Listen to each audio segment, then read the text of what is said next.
মই আজি যেটো হাই স্কুল শিক্ষান্ত পৰীক্ষাৰ যে ৰিজাল্ট ঘোষণা কৰিছে ইয়াত যি সকলে উত্তীৰ্ণ হৈছে মই সকলো উত্তীৰ্ণ হোৱা ছাত্ৰ ছাত্ৰীসকলক কংগ্ৰেচুলেশ্যন জনাইছো আৰু যি সকলে খুব ভালকে ৰিজাল্ট কৰিছে তেখেতসকলক কংগ্ৰেচুলেশ্যন জনাইছো বিশেষভাৱে বিটিআৰ অঞ্চলৰ কাৰণে মেট্ৰিক পৰীক্ষাৰ ৰিজাল্টটো এতিয়াও আমাৰ কাৰণে খুব একাউণ্ট হয় কাৰণটো হৈছে যে বহুত দিনৰ পৰা আমি লোয়েষ্ট মেট্ৰিকৰ ৰিজাল্টত লোয়েষ্টৰ পৰা 1 2 3 4 আছিলোঁ আৰু সেই সময়ত বিটিআৰ অঞ্চলত হত্যা হিংসা পৰিৱেশবিলাক বহুত বেয়া এটা অৱস্থাত আছিলে আৰু সেই সময়ত আগৰ যেটো চৰকাৰ আছিলে সেই সকলে শিক্ষাৰ ক্ষেত্ৰত 1% গুৰুত্ব লোৱা নাছিলে কিন্তু 2020 চনত আমাৰ চৰকাৰ আহাৰ পিছত শিক্ষাটো আমি বহুত বেছি অগ্ৰাধিকাৰ দি পেলাই ইয়াত টিচিং লাৰ্নিং প্ৰসেসটো ইমপ্ৰুভ কৰা টিচাৰ সকলক ট্ৰেনিং দিয়া এফেক্টিভ লাৰ্নিং প্ৰসেসটো অলপমান আমি সকলো সাপোৰ্ট কৰা আৰু সাময়িকভাৱে পৰিৱেশ পৰিস্থিতিটো শান্ত কৰি ৰখাৰ লগতে ছাত্ৰ ছাত্ৰী অভিভাৱক সকলক অলপমান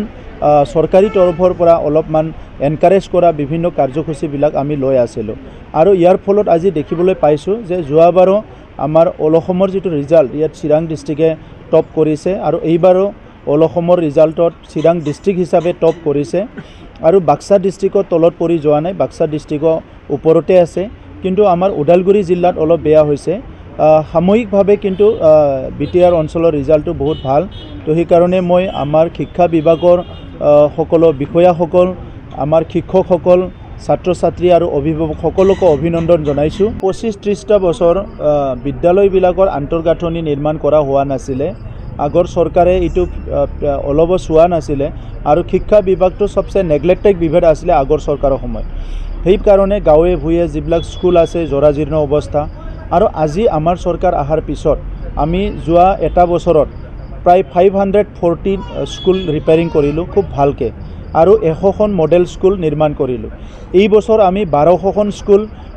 ৰিনোভেশন কৰিবলৈ গৈ আছো আৰু 134 নতুন মডেল স্কুল বনাবলৈ গৈ আছো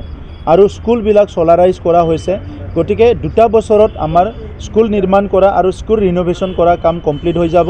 আৰু আনপিনেদি হাই স্কুল আৰু হায়াৰ সেকেন্ডাৰী স্কুলবিলাকত মুখ্যমন্ত্ৰী ডাঙৰীয়ে 8 কোটি 10 কোটি কৰি ফান্ড দিয়া আৰম্ভ কৰিছে যেটো নেকি নেশনাল ইন্টাৰনেশনাল লেভেলৰ স্কুলবিলাক নিৰ্মাণ কৰা হ'ব গতিকে আজি আপোনালোকে যেটো দেখিবলৈ পাইছে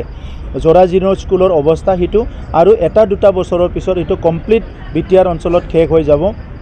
আৰু আমি টাৰ্গেট লৈছো 2024 ৰ ভিতৰত এখনো বিটিআৰ অঞ্চলত এনেকা স্কুল নাথাকিব যে বাই এন্ড অফ দি 2024 যত নেকি বৰষুণ পৰি প্লাই লৰা ছোৱালী ক্লাছ কৰিব নোৱাৰা তেনেকা স্কুল 2024 ডিসেম্বৰ মাহৰ ভিতৰত শেষ হৈ যাব